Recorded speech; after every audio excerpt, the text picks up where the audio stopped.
So I'm standing here with Itziar Hernandez, who is also one of our teachers on the International Masters in Clinical Psychoneuroimmunology.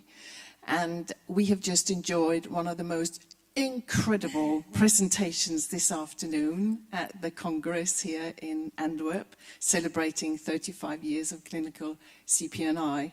So inspiring. And I would love you to tell me a little bit about what is it that makes clinical CPNI, as we shorten it, different from other integrative approaches such as functional medicine. What is it that we do differently? No.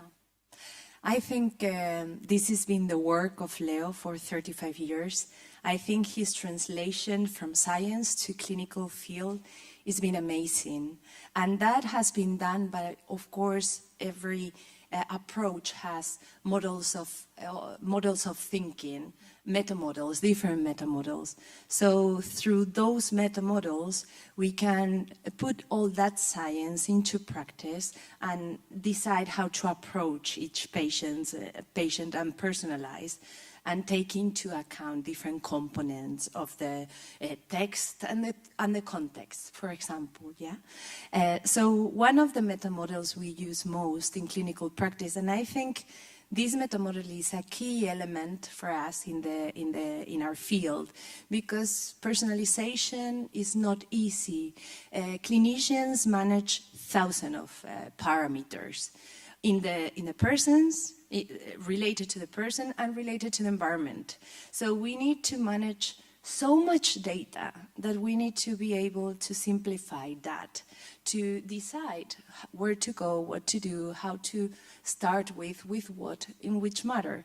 So, for example, the AMP meta-model is a beautiful way of using interventions or deciding how to choose an intervention, for example, related to a universal mechanism. Let's say insulin resistance.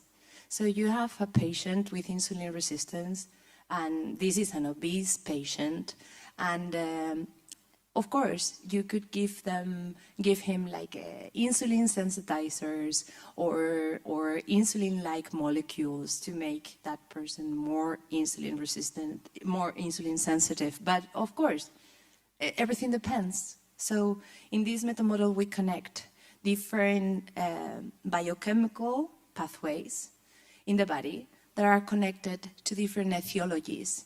So of course, a universal mechanism like insulin resistance can be induced by biorhythm disruption, or it can be induced by exposure to a toxin, or it can be induced by a chronic emotion, or it can be induced by a social situation, or it can be induced by a pathogen.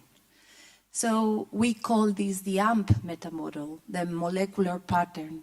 So the molecular pattern that dominates that adaptive mechanism, which is insulin resistance, is a pathway to help the patient. So it is not the same an obese patient that has emotional stress and the pathway that is disrupted that someone that has a toxin exposure, which might need another things to change the insulin resistance. So I think it's key for us, these etiological factors and these molecular pathways, which are completely different, to approach universal mechanisms like insulin resistance or oxidative stress, or whichever other mechanisms are involved in the patient's pathophysiology.